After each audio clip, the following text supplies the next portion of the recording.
Welcome back, it's Lincoln. As we enter a new year or new phase in life, it's easy to get caught up in the excitement of a fresh start. This is a time where we can put all those bad things that may have happened to us in the past. This is where motivation is at its peak. We are setting new goals, and this time we're going to finally stick to the goals that we set. But motivation tapers quickly, and when that motivation is gone, what are we left with? So today, I want to discuss 3 steps to achieve your goals. And these are really 3 foundational elements to where when you construct your goals, this is what you can stand upon when that motivation leaves. For any goal to be sustainable, we must first understand our long-term goals. And this is, where do you want to be in the next 3 to 5 years? And if you're someone who's like, but Lincoln, I don't know what I want to do in the next 3 to 5 years, it's time to start figuring it out. Because if you're not working towards something that deeply stirs your soul, you're gonna have nothing to hold you to the success or failure of any of your other goals. Now, if you have a vision for what you want your life to look like in the next 10 or 15 years, that's even better. But realistically, setting goals with the unpredictability of life, setting it out about 3 to 5 years is where we wanna be. So, what does your life look like in an ideal but still somewhat realistic world in 3 to 5 years? Where do you live? What does your career look like? Have you earned a new degree? Where is your family life? Do you even have a family life? Personal health. I, of course, incorporate this because I think it's essential. Where are you physically? Where are you mentally?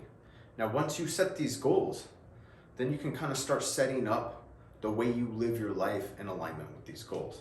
But if you have no idea where you want your life to be in the next 3 to 5 years, but you're a New Year's resolutionist and you're setting all these big goals for this next year, it's going to be next to impossible to stay on task because you have no real reason to stay committed.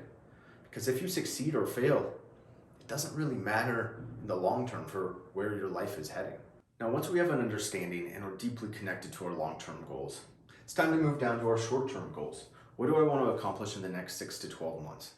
Now, there's a quote from Bill Gates that has stuck with me over the years. He said, most people will overestimate what they can do in 1 year. They'll underestimate what they can do in 10 years. Now, what that says, shoot for the stars. Set insane goals and dreams because who knows what you can accomplish. But within 1 year, be realistic. Don't expect that your whole life is going to change and you're going to be a totally different person in 1 year. So how can we make these short-term goals realistic? So we can break it down to what are called SMART goals. Specific, measurable, attainable, relevant, and time-based. So I'm going to use just an easy fitness example. Let's say someone wants to lose 20 pounds in 6 months. Can we categorize this as a SMART goal? Specific, lose 20 pounds, yes.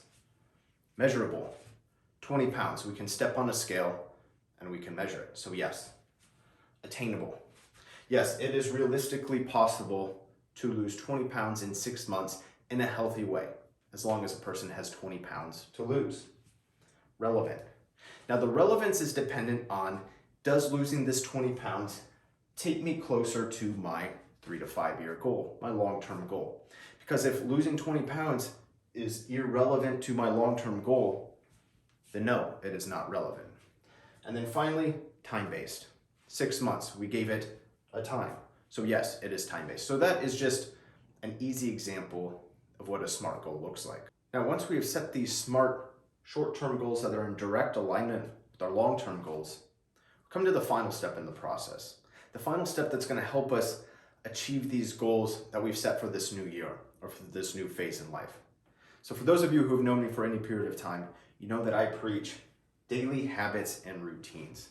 It is the little things that we do every day that can make or break our success. Now, your daily habits and routines are going to be specific to whatever your goals are. But what I can say, whatever goals you might have, sleeping 7 to 8 hours a night will help you achieve those. Sleeping 7+ hours a night will help your physical performance, your mental performance. It'll keep you more emotionally stable. It'll help you with memory retention.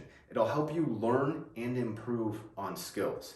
Now, I know there are those of you out there who are going to say, Lincoln, I can't sleep 8 hours a night. I have kids and it is literally impossible for me to sleep a full night through. For those of you, my best advice is just trade your kids for a cat. A cat will let you sleep 8 hours a night almost every night. No, I'm just kidding. Don't do that, but do make it a priority. If you find yourself after the kids go to bed, you're watching TV or you're scrolling your phone, those are the little things you can eliminate because prioritizing sleep will enhance your life in almost every realm. So, the habits and routines you set should be in direct alignment with your short-term goals, which should be in alignment with your long-term goals. Now, the final piece I would say, place the people and keep the people in your life who are helping you progress towards these goals. Our circle of influence has a huge impact on our success. For whatever level of success you want to obtain, you have to sacrifice something in equal proportion, whether this is the daily pleasures. So let's say your goal is just to lose those 20 pounds. You probably don't have to tell your family members that they can no longer be a part of your life, but you might have to sacrifice that Netflix show every day. You might have to spend that hour or two rather than enjoying yourself. You may need to go to the gym that you don't enjoy. That's a sacrifice. Pain over pleasure. Just be willing to look at the elements in your life that might be pushing you forward or holding you back, and then make the necessary changes. Thank you. I hope this video gave you some clarity on how to set effective goals and maybe give you some insights on what steps you need to take to elevate your life to the next level. Please like, subscribe, and if you have any thoughts, please comment below. And as always, if you feel like this video would serve someone well, please share. Thank you. Have a blessed week.